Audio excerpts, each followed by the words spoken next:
Hello and good morning to our listeners from around the world. I want to welcome you to another great edition of This Morning with Soulivity, broadcasting live from our nation's capital here in Washington, D.C., and on KMET 1490 AM radio in Southern California.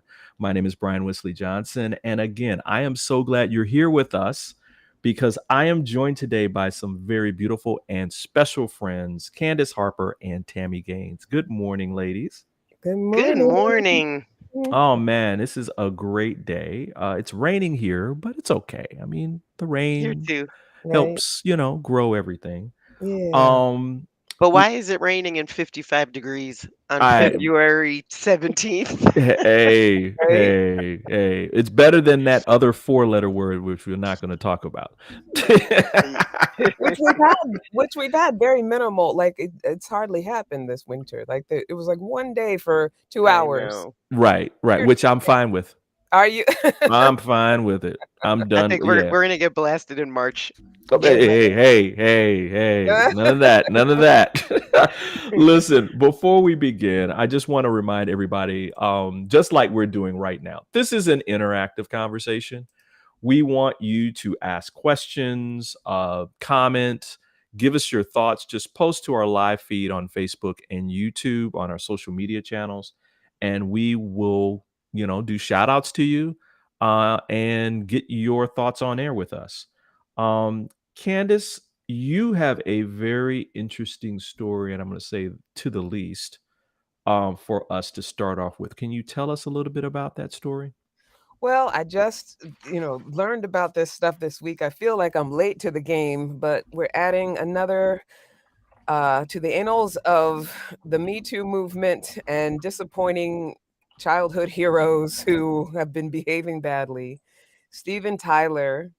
There's a woman named Julie Misley who is suing him because in the Mm. 70s, yeah, in the 70s, he sexually assaulted her. And also for a long period of time, she was 16 years old and they had an ongoing relationship. He even got parental rights from her parents to take her on tour. And the kicker is that he wrote all about it in his memoirs recently. And so now she's suing him and also has, his own words to back up her case, Mm, right? And two things came up for me. First of all, just the disappointment of, I've always been a fan of Steven Tyler, so yeah, me it too. was Yeah, me too. right? It was disappointing to find out that this was the case. Not so much that, he was a 70s rock and roller, so they're not necessarily known for their, moral fiber, but so just that I like that backhanded swipe. Woo. but it's Sorry, Stevie Wonder. Shade. Sorry, Stevie. Shade. but it's just it's the audacity of it all, and the fact that he felt like it was okay to write about it. Also, he it wasn't in the Yahoo article, but it's also said that he forced her to have an abortion. Right. They had a sexual relationship for a long period of time. And so, it begs the question, like, we're in an age where luckily there's been the Me Too movement, and this is more of a conversation than it's ever been before. But I still feel like there's an air of audacity. So I thought it'd be Hmm. interesting to just kind of talk about one, like what can the conversation be specifically with young people because we are so fame obsessed. Hmm. And I think that's a lot of the reason why young people get involved in these kinds of things because, they've been left to their own devices and we're fame obsessed society. That's why parents, will sell their children and give away parental rights because, riches and fame. And then also, how do we navigate like within our life, like stardom and criminality? Like there's been a lot of very famous uh people who are put on this pedestal who are actually criminals. Right. Right.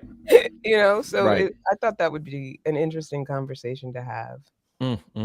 All right, Miss Tammy. I know you got some Mm, thoughts on this. mm, mm, mm. I don't even know where to start. So much to it. So this is different. The topic, of course, Candy. So to that piece, um, who are his advisors? Yeah. Yeah, right. Was the Yeah. publisher? Who was the Yeah. publisher that read this book and said this is gold? This is a go. Oh, This oh man, this is this a is the go. Like we're gonna greatest make thing ever. $1,000,000. Like his Yeah. normal life wasn't good enough, and then you had to like expose this thing.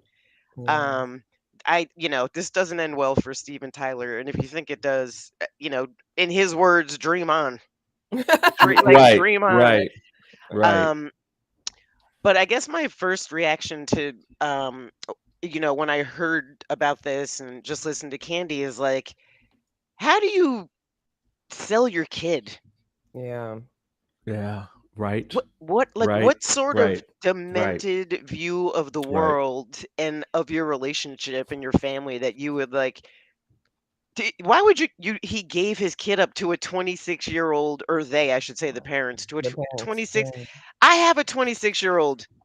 She's not ready to raise no kids. Right. right, You know what I mean? right, So I feel like that was just the beginning of the downward spiral, but there's another piece which is going to be very unpopular. Like, it's really hard for me to talk about this without sounding like I'm blaming the victim Mm. and yeah, without letting Steven Tyler off the hook, because right, I'm not doing either. right, Mm. right, Um, and by the way, I've been in this situation where you end up in somebody's hotel room and it goes bad very quickly.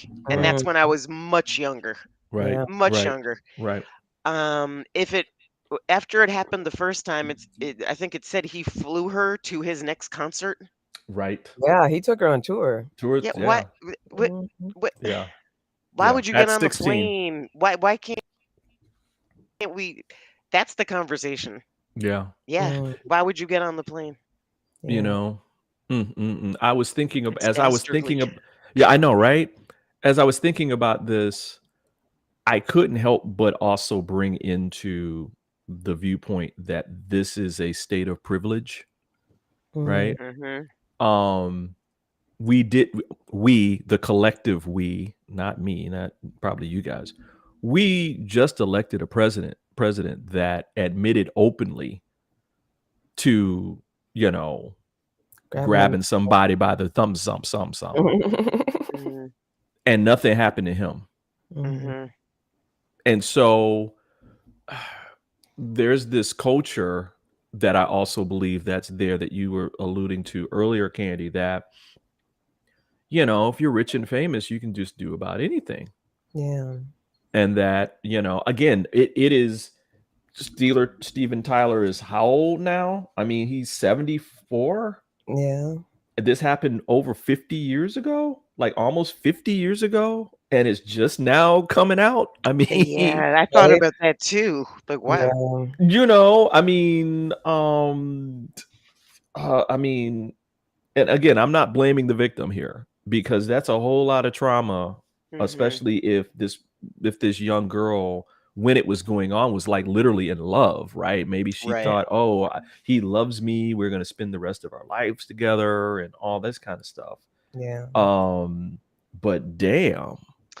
Right. Yeah, it's interesting. I think the other thing, Candy, you were talking about, like, what's the conversation we have with our kids? Mhm. It's Mhm. so different now. So I'm gonna like, we're talking about this happened 50 years ago, right? Right. Yeah. Right. I have had my fair share of Me Too experiences when Mhm. I was in my early 20s, which was 30 years ago. Yeah. Mhm. Um, and when the Me Too movement, well, anyway, uh, the point is the conversations that we're having now are so different over time. So when that stuff was going on with me in a Fortune 50 company, um, I didn't go to my mom. I Mhm. didn't go to like my grandparents because I know like you have no, well, maybe they do, but I went to some friends. They were like, "Oh yeah, that happens all the time." Mm. That's like, Mm. so we were sort of in our own little club talking about how do you manage that. I think the conversations today are so incredibly different Yeah. because for the most part, I think the majority of kids aren't running to concerts, Yeah. but they Right. are seeking fame, but they're making it themselves. They don't really idolize people the way they used to. Yeah. That's true. Even that I believe Justin that. Bieber phase like is gone. But now we have to be wary of cyber stalkers, Mm. people that Right. are luring them in. Yeah. Right. Yeah. The dirty old men have gone online. Yeah, it's a very different conversation than we would have, with this woman. Yeah. So One other piece around this too, and I mean we're going to continue this into the next segment. Where were the other adults that were around Stephen? Yeah, that's what his managers. Yeah. I just keep going back to that. Like, are you freaking serious? I don't think they had the same sort of management that they do today. Back then, it was a bunch of people that knew each other, and there was nobody in charge. Their only job was to make music and have fun. Right. That was their only job. You don't need anybody to manage that. Did you get the drugs? Did you get the booze? Yeah. No, you're fired. What time is the van coming? Did you get the suite at the hotel? Like, I'm hungry. Yeah, like handlers and enablers who also were benefiting, it's like with the R. Kelly case, also benefiting from fame and all of that. Yeah. Well, Stephen, you better start reading up on how about just grab a book? Right. Grab a couple of books, you're gonna need them. Exactly. Look at what just happened to R. Kelly. So, I mean, that's a whole nother. That's like 3 shows. That's not even one show. Every time you say his name, a shiver goes through my body. It's so wrong. The whole thing is just so wrong on so many levels.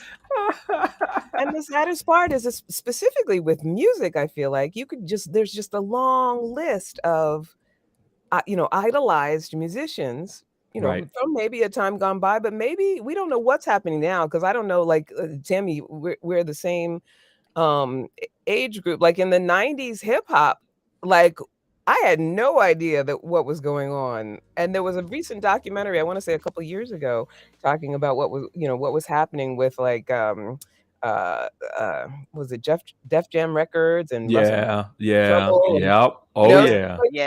It's always there was a lot going up in NYC. Yeah. So, I feel like it's one of those things where you don't know what's happening when it's happening. It's always a hindsight type conversation. Like, oh, now we realize that this is what the young people were doing. No, we're not buying that line. We know everybody that we're just complicit. Yeah. But complicit and keeping it from whoever would have actually stopped it, Absolutely. Absolutely. We're going to keep talking about this. Because this is it's a rich topic.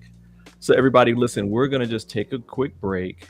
And we're going to keep talking about this case and probably bring in some other cases that are similar because we need to talk about this. And so we'll be back in about, maybe 2 minutes. 2 minutes and 1 minute. I don't know. We'll be right back.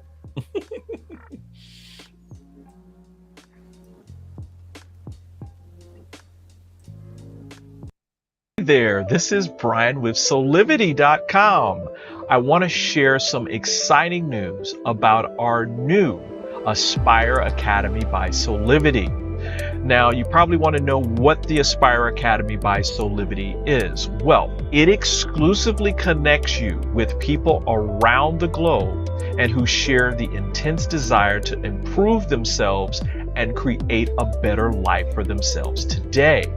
There's classes, there's workshops, there's live events, and even more exclusively just for you. You see, I wanted you to have a safe space where you could grow, you can learn, and it would empower you in all aspects of your life, including your mind, your body, and your soul. So how do you get started? Well, it is so easy. First of all, the best part, joining Aspire Academy is absolutely free. Just click on the Join Now button, sign up, and begin your journey. As a special part of this invitation to you, there are some free courses that are available for you to try from our amazing roster of coaches and collaborators.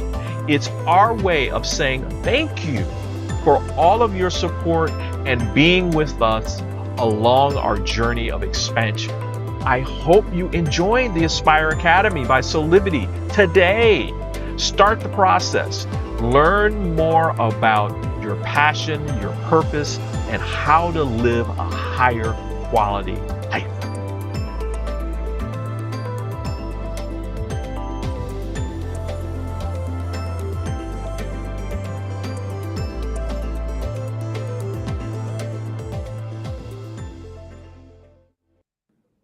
And woo, we are back with more of This Morning with Soulivity. I'm joined by Candice and Tami. We are talking about the latest and greatest in the Steven Tyler child abuse case. Woo. I have an updated twist with this case. Thump, thump, thump. Right? So Julie Misley, who's the accuser, who's alleging, their relationship in the 70s, is now a representative for the anti-abortion movement because of that forced abortion that he had her What? right? I'm sorry, what? What? Yeah. Would you have preferred to have that child at 16 or 17? And I want to thank you for listening in to another This Morning with just end on that. Like, my mind just got blown. Like, yeah. I just what? found Wes is researching with us. He's along with, and I just found out myself. I didn't know that she was a part of the anti-abortion movement, but yeah, she's a big advocate. I guess she's being touted, I guess, by the GOP. So let's get this right. The man that was the adult that abused you and got you pregnant is not, and that experience is not the source of the deep emotional harm that is quoted in the memoir. Like why you're suing. Yeah. And so you have an abortion that is your legal right to have, right? Mm-hmm. And then after you have it, you're saying that's wrong to do. Yeah, that's the story. If y'all could see me, I'm drinking my coffee like it's tea. All right. I just got up. I'm pacing around now. That required me to get up out of my chair. Yeah. And so, audience, what do you think about that? What do you think about that? I mean, the case in general, but man, I'm like, do you think her trauma clouded her vision? I mean, I think it's very possible because, that's definitely a thing. But I also think that, like, I would be curious to know from her own perspective, like, what are some of the multi-layers to it? So is it that she feels that the trauma is the sexual assault because that's what she's suing for? Like, she, right, exactly. And enough, the strange thing about this lawsuit is that normally with these things, they're settled out of court because usually they just want to get it over with. And so lawyers come to an agreement quickly. Right. So they're not settling out of court. This is actually going to, it's going to trial, and they're going to do a whole thing around it. And so there's that part of it. And then there's the part of it that is, I guess part of it is that she's shielding him, but she's suing him because he forced her to have the abortion. And so I think maybe that's where it's coming out of, being anti-abortion so that other women maybe can't be forced to have an abortion. But I feel like that is statistically the lowest rate of why people get abortions. Okay. I just had like an epiphany. I'm going to jump in. Okay. I just figured her out. Yeah, please. It goes all the way back to what you and Candy were saying about fame-seeking behavior. So of course she doesn't want to settle out of court. She wants the lights, cameras, and action on her for the weeks or months that this case is going to take. And of course she's anti-abortion because it's so ironic that she's going to get attention for that. And being a high-profile anti-abortion person is going to give you, especially in today's environment. So maybe this is unconsciously calculated, but it seems to play into exactly what you were both talking about before, which is like, what will people do? To what lengths will they go to have their fame? Selling their kids? As I rub my chin, I'm like, methinks Tami is on to something here. Well, I think what's also challenging is that we're in an age where it's like, like you were saying earlier, Tammy, we don't want to blame the victim. However, people like look at Amber Heard and that whole case. Like people are I was Yeah. just about to say that Uh, nonsense oh. right, like just with so Johnny Depp. clamoring for a Yes. platform and relevance and money and it I don't know. It just Yeah, yeah. but but the worst thing, if you think of why do we tune in to watch it? Yeah. I Because don't watch that stuff. I don't mean we, the three of us. I know the I mean, collective we, like, yeah. because aren't we feeding that bad cycle? Absolutely, it's clickbait. It's Yeah. engagement Mhm. bait. I mean, that's what it's all about now. It used to be, like the Nielsen ratings. It still is about the Nielsen ratings to a certain degree on like certain platforms, but now it's like that plus internet. So they want the likes, they want the comments, they want the shares, they want the retweets, they want all of that. Yeah. And so as long as people are like, man, did you see Steven Tyler and da da da da da and all this other stuff, it's going to continue. And what's unfortunate about that is that there are a lot of victims, like innocent victims, Absolutely. who, end up not really knowing the direction to go in and, become prey for, basically these pedophiles and predators who, because of their status, can do whatever they want to do. Mm-hmm. And I think, go ahead, what You were know, you I gonna was say? Mhm. I was just Go gonna ahead, say, I think you're right, Tammy, that times have changed as far as how we sort of, idolize these people because it is much more accessible for a lot of people to get famous, and also, I think women in general, the newer generation women understand that they can do things for themselves and make their own money and get their own fame, but I think that when it comes to that, sexual power struggle and the puritanism that we have in our culture around sex, and also that need to be famous and special is still an underlying, like, girder to how young people think.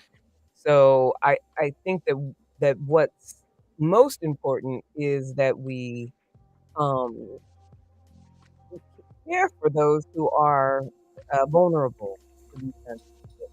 And just start to develop an understanding that it doesn't mean what people think it means, what young people think it means, this fame. It doesn't make you special because you have a lot of money, and you shouldn't be more entitled to my body because you have power. Right. Like, I think that's still a confusion with young people. I'm, it's so funny. I love this, and I love how Candy you bring it back to the truth about what's really going on here. And Yeah. we're gonna end this segment on a comment from one of our co-hosts who's actually listening in. Sheila Applegate says, to be fair, he brought her back into the limelight when he wrote about her. That is true. That is very true. Okay, that's true, Sheila. Like a fool. Like, how That's true. foolish was that? Oh Yeah, that's man. that's why I said who advising him. Right? Exactly. So we're gonna take a quick break and we'll be back with more of This Morning with Soulivity. Hi there, Sheila Applegate here with some exciting news. I've joined the incredible Soulivity team as the host of the new Consciously Awesome live show, where I will be sharing insights to help you discover your full brilliance and claim the vibrant life you deserve. So tune in every Wednesday right here on Soulivity TV to join the fun, and remember to subscribe to the channel so that you don't miss a single episode. Have an awesome week, and I will see you on Wednesday.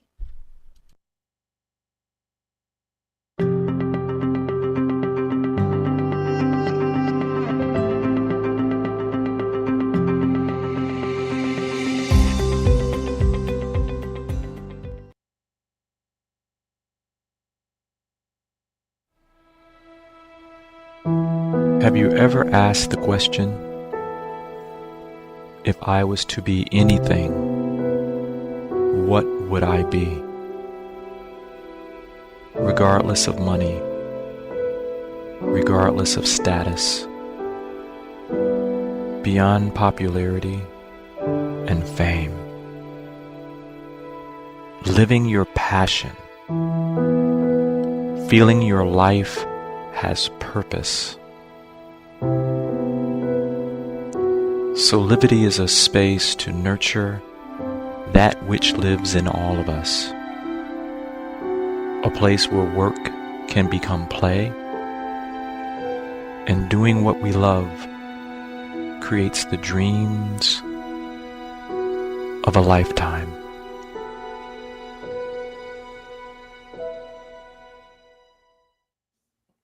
And we're back with This Morning with Soulivity. My name is Brian Westley Johnson, and I'm joined again by my beautiful hosts, Candice Harper and Tami Gaines. Good morning again, ladies. Good morning. Buenos dias. Buenos dias, señorita. I wanted to guess after that topic, after that last topic, it's kind of like, okay, well, we can just close out after that. I was reading a story in the Detroit Free Press written by my dear friend Rochelle Riley.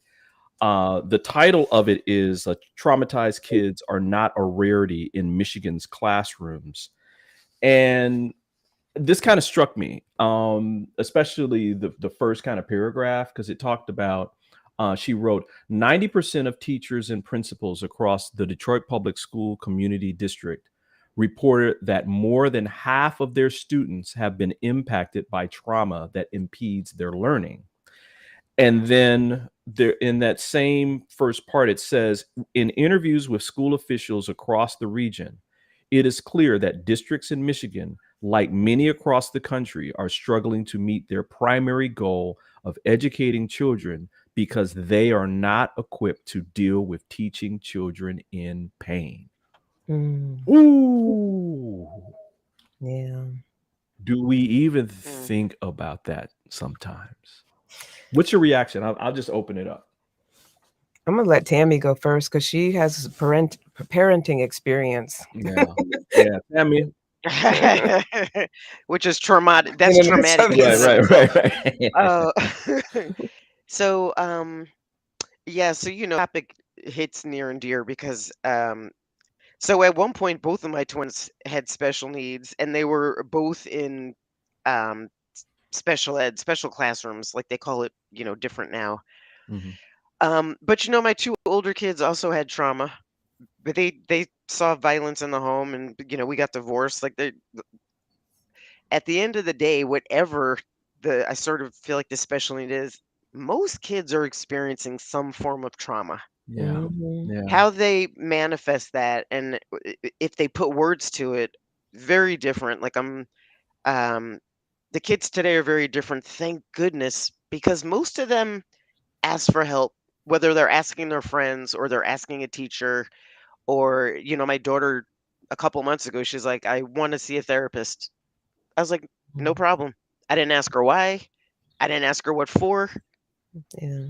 I just managed it. So I was one of the founders of a pre-K here in town, and it served 600 families. And one of the first, after we started interviewing families to see who we were going, because we had a limited number of spaces, I immediately said to the board, we need to hire a school counselor. These are little kids, by the way. These are like 3 and 4-year-olds, and maybe some 5-year-olds. Yeah. But it was talking to their parents that made me realize that we need to have a school counselor. So luckily there's school counselors, I think, in most schools, y'all, but I don't know how much they're utilized, and I don't know how trained they are and how experienced they are. Yeah. It's sad. I think it's a very, and I come from a line of educators like you do, Brian. Yeah. I think there was always a little taste of this that we didn't really talk about. Yeah. Remember, Remember back in the day, like when you could take like a kid out for lunch because they were having a bad day as a teacher. Absolutely. And now, I get a call like, your son did great on his math test. Can we take him for pizza? Right. And back in the day, especially when my parents first were started in the school system, there were more resources. There was an attendance person in every school. There was a nurse in every school. There was a psychologist in every school. And then there was a role that my parents played, which was school community relations, which was this connection between the school and the community and business at large to have, the old adage, it takes a village. Yeah. And so that's all gone. That apparatus is gone. I don't see that at all in any schools anymore. Yeah. Not to mention all the cuts to like physical fitness and music programs and all those sorts of things that are coping where you learn coping skills, because you're right, Tim. I mean, I work with adults who've been through trauma, and it is very common. I don't know that there's anybody who gets out of childhood without some sort of triggering of their survival skills, their emotional survival skills. But now with less resources and less funding, like, how do we even learn how to cope? Right. And according to this article that was, Rochelle don't play. When she sees something like this, she just comes out with it. One of the section titles just hit me hard, and it's like, how do you teach a sobbing child? Yeah. How do you Because teach it is, when you're in insecurity and instability as a child, the only thing you know to do is survive. Right. And Right. we go into our animal brain. It is impossible. Like, even as an adult, think about any time you've been nervous as an adult. It's impossible to think clearly. It's impossible to learn, to take in new information when you're in fight or flight. When your amygdala has been triggered and you're trying to like just save yourself. Right. Right. And for Right. a child, things are so new. Yeah, and there's so listen, for children, they're not only now dealing with whatever trauma they're experiencing at home, but they're also being inundated with, social media, like stuff Yeah. on TikTok and these video games that are like, I actually looked over the shoulder of one of these kids playing a video game. It was the most violent thing I ever saw. Oh, Yeah. yeah. It was like Oh, they were yeah. at war. Like, how was Oh, that yeah. fun and entertaining? Oh, yeah. Yeah. I mean, they're getting hit across, at all sides. And people are So you like can't making a even lot of focus in money. on whatever that go whatever ahead, that Tim. trauma is, whatever your core trauma is. Now you're like sort of wrapping it around with all this other stuff, right? You're right, social media and these video games, and maybe you're getting bullied in school, or maybe you don't have any friends. Like, whatever your core trauma is, I think it's hard to get to. Absolutely. It's even harder to get to now because we have all this stuff around it. But when we come back, I have another thought which might tip the internet. That's it. Let's break the Let's internet, break y'all. the internet, y'all. All right, listen, everybody. We're going to take a quick break. We're going to keep on this topic, of course, on how trauma is becoming, which is a barrier to learning in our schools across the country. So we'll be back in 2 minutes.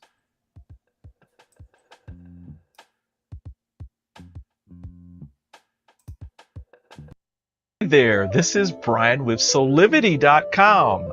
I want to share some exciting news about our new Aspire Academy by Soulivity. Now, you probably want to know what the Aspire Academy by Soulivity is. Well, it exclusively connects you with people around the globe and who share the intense desire to improve themselves and create a better life for themselves today.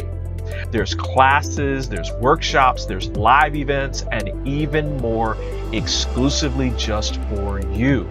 You see, I wanted you to have a safe space where you could grow, you can learn, and it would empower you in all aspects of your life, including your mind, your body, and your soul.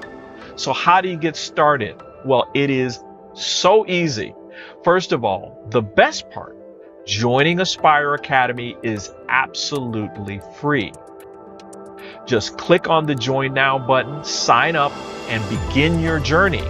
As a special part of this invitation to you, there are some free courses that are available for you to try from our amazing roster of coaches and collaborators.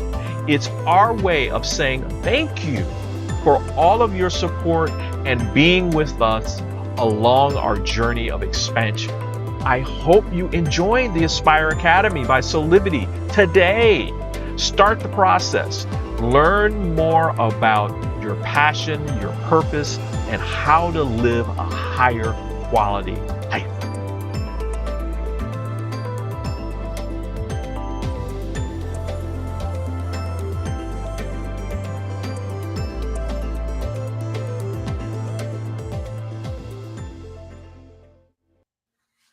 And we are back with more of This Morning with Soulivity. We're just having some fun and some seriousness talking about how trauma is inhibiting learning in our schools across the country. And Tami, you had a thought because we want to break the internet.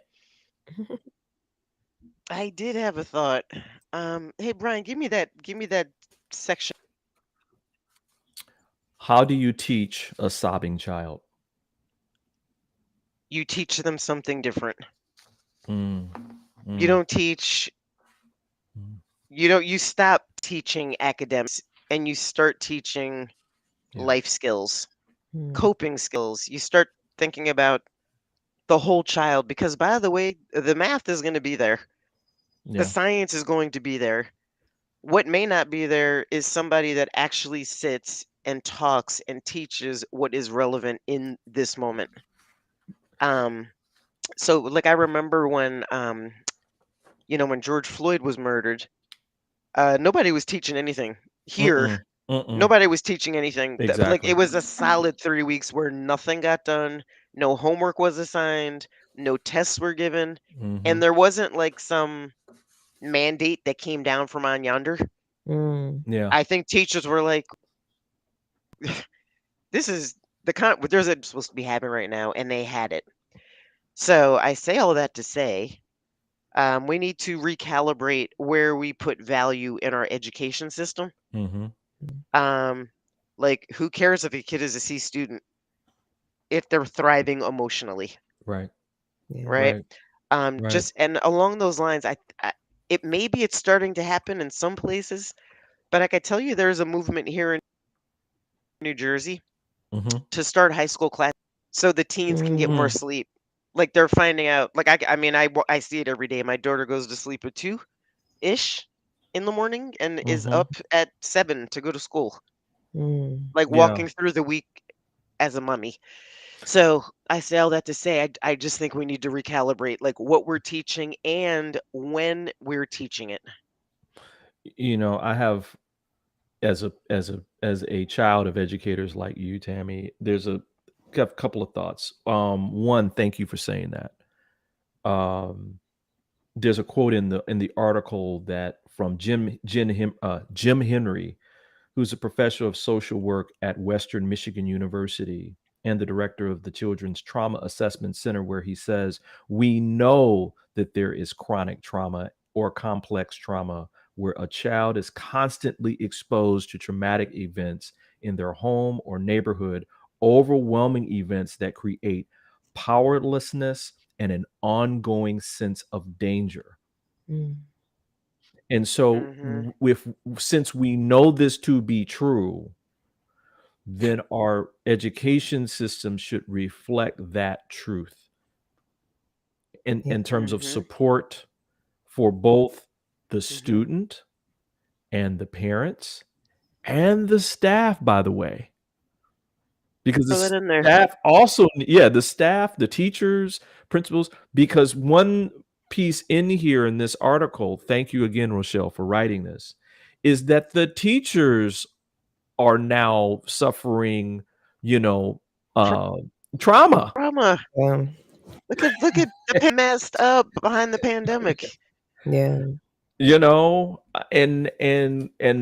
I would say just third and I would say, and I won't say most importantly, but just as important is, when are we gonna pay our people the money that they are deserved? Right. B, that was my next point. When are we gonna pay them? They God bless our teachers, because I saw my mother going to the craft store and buying stuff and getting, a couple of books that her students could share and read and all that, because there wasn't enough in the buildings. And again, we could have a conversation about I Funding. schools and Yeah. funding and all that kind of yeah. stuff. That's a I whole, you know. Go well, ahead, Tami. I think I can see you yeah, rearing up you know like, what? I know. I'm like, I'm rocking in my chair, rocking. Just be quiet. I'll get to you. No, it is a whole nother conversation. I think it's a conversation worth having, not on this show, but when I talk about recalibrating our educational system, I am also including the fact that teachers are among the lowest paid yes, professions in the Mhm. country, and people on Wall Street and big entertainment attorneys are pulling down tens of millions of dollars, CEOs of companies, tens of millions of dollars. If our value is in the right place, we'd be paying our teachers millions of dollars because they're teaching, and they're social workers, and they're nurses, and they're caretakers when the parents are Mhm. late, building the fabric of our society. right, Mm. right, Why why haven't we flipped that model on its head? Like, Yeah. what are wealth managers contributing? By the way, my boyfriend is a wealth manager, so I'm not like he's contributing, but I mean in terms of like, the fabric of our society. right, Yeah. right. When No, do we it's flip that paradigm? I don't know. And what's interesting too about what you said, Tami, is that because I used to volunteer for an organization called Youth at Risk, and the whole point is that they were at risk, they were in traumatic situations, and so that program actually prioritized emotional health, emotional learning, and so Mm, it's kind of like triage, right? Like if right. your health, you went into the emergency room, what would the doctors take care of first? If you're Hmm. bleeding out, Right, that's what they're right. gonna get to first, and then, work their way towards the things that are, yes, important, but less urgent, and I think now it has spread in such a, wider, um, range in our society that it's not just, kids who don't make it to school. The kids that are in school also need the same emotional triage. Like, it's become a thing where like we were talking about when we were talking about police officers. So, people with their boots on the ground need emotional support. There's no Right. way Hmm. around it. And we don't all have the means. And so it's our systems that really need to kick in. Otherwise, Hmm. what is the future going to look like if we don't start taking care of this and find Hmm. that Mm. funding? Ladies, I am told, we need to have a show on this. We need to Yeah, I do. I think so because there's we so much, just yeah. and we Yeah. should get a bunch of teachers to jump into YouTube and Facebook, Oh. and then send the transcript to the president. Send them to every governor in the country, and then send it right on to the president. Here's what we care about. Yeah. We don't care about those balloons floating over the ocean, and this is what I care about. Right. Fix the Listen, system. listen, Because everybody. even if our Yeah, go ahead, education Candice. system is just specifically for an industrial complex, even if it's just to create a bunch of workers, it's not sustainable if everybody's unhealthy, Right. Mhm. Right. right? And on Speak on it. on that note, we're gonna take a break and let that seep in, and we'll be right back with more of This Morning with Soulivity. Have you ever asked the question, if I was to be anything, what would I be? Regardless of money, regardless of status, beyond popularity and fame, living your passion, feeling your life has purpose. Soulivity is a space to nurture that which lives in all of us. A place where work can become play, and doing what we love creates the dreams of a lifetime.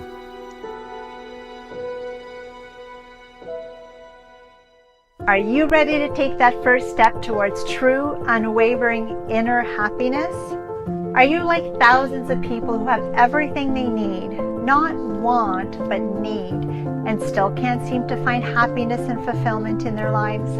If so, the Steps to Happiness show is for you. On my show, you will learn about the principles and practices that lead to true inner happiness. Because guess what? It isn't found in our external environment, but within ourselves instead. Together with my guests, we will explore the latest physical, mental, emotional, and spiritual well-being practices. And together, we'll advise you on the actionable steps you can take towards a happier, more fulfilled, authentic life. So I invite you to join me each week on Soulivity TV on the Steps to Happiness show with me, Teresa Greco. Woo, and we are back with more of This Morning with Soulivity. Ladies, man, this show always goes too fast. It does. You know, I love the topics today. I think we could really talk more about each of them, especially about teaching in America, funding for our education system, and the current kind of plight that exists and has existed with teachers for a long time. Yeah. And staff. I want to include the staff too, because there's support staff that go even more unnoticed than teachers do. Yeah. you know, but I mean, just any final thoughts for both of you? I'll go to you, Candy, first. Yeah, it's funny too, because we talked about this, I think, on Tuesday. My mom was a teacher as well. And, I would always hear about what her main concerns were about the responsibility of her job. And, we always say that teachers should be paid more, teachers should be paid more. And I think, we have these conversations, and of course we want to be able to just sit and solve the world's problems in a conversation. But I am a strong believer in, just standing for what we stand for, right? It's like, Right. all we can really do, because we're having real conversations that empower, right? If you're someone who's listening and you're out there and, you're feeling the same way and that frustration comes up, all we can really do is be a stand for what we believe in. Right. Be a stand for what's possible. And, and as much as we talk about there should be emotional wellness care, there should be services provided for children who are going through trauma. It's like all we can do is in our individual lives, be committed to making sure as much as we can that can happen. Be a space for that. Be a space, for a conduit for, helping people in your life get help. Don't feel like you have to solve the overall problem, because no one individual can do that. It's just that willingness to do the small things that we can do. And hopefully that's what people will take away. Like, who can you help today? How can you be a space for someone else's wellness, or, making sure that they get to where they need to get to in order to be supported? Thank you for that, Candy. Tami, what about you? What are your final thoughts for today? Yeah, my final thoughts across uh listen, I'm a person of action. So I would ask people decide what they're infuriated about, figure out where the gaps are, especially when we talk about schools. There's a whole ecosystem around schools. It's not just the teachers and the students and the administration and the staff. Like, there's a whole ecosystem that feeds into schools.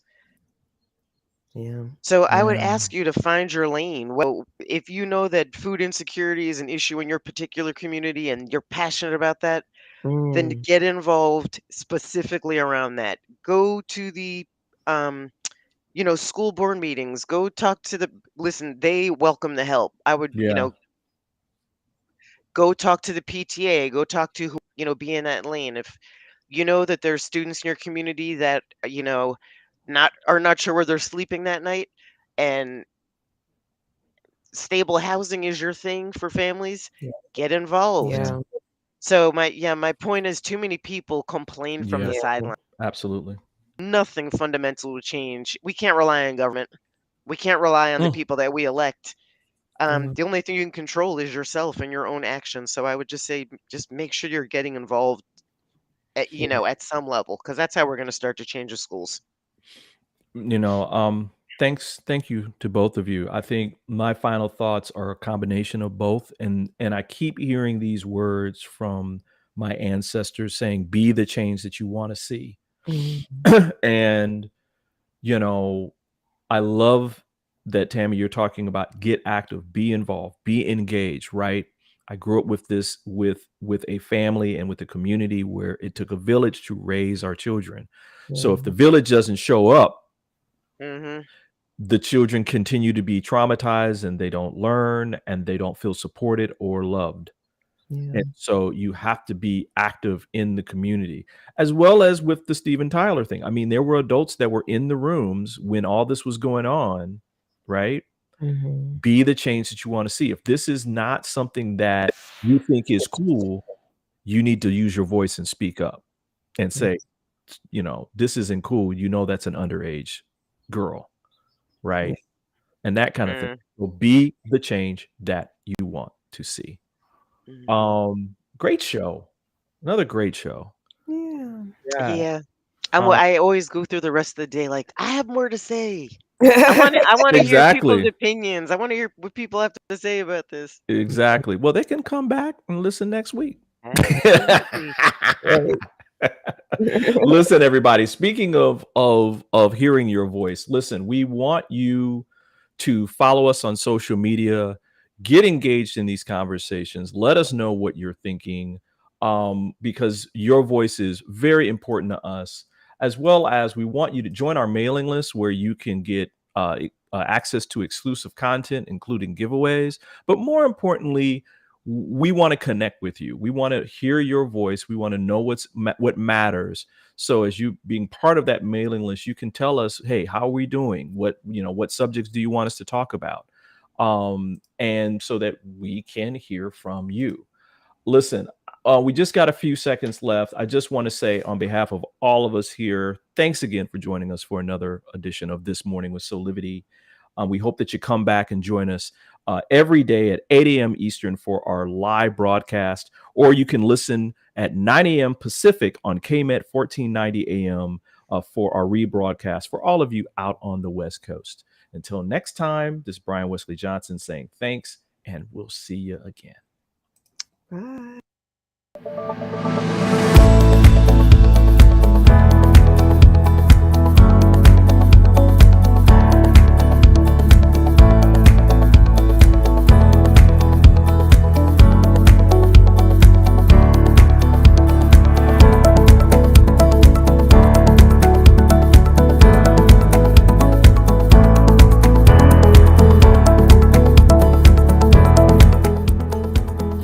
This work is subject to copyright owned by Affinity Global LLC. Any reproduction or republication of all or part of this is expressly prohibited unless Affinity Global LLC has explicitly granted its prior written consent. All other rights reserved.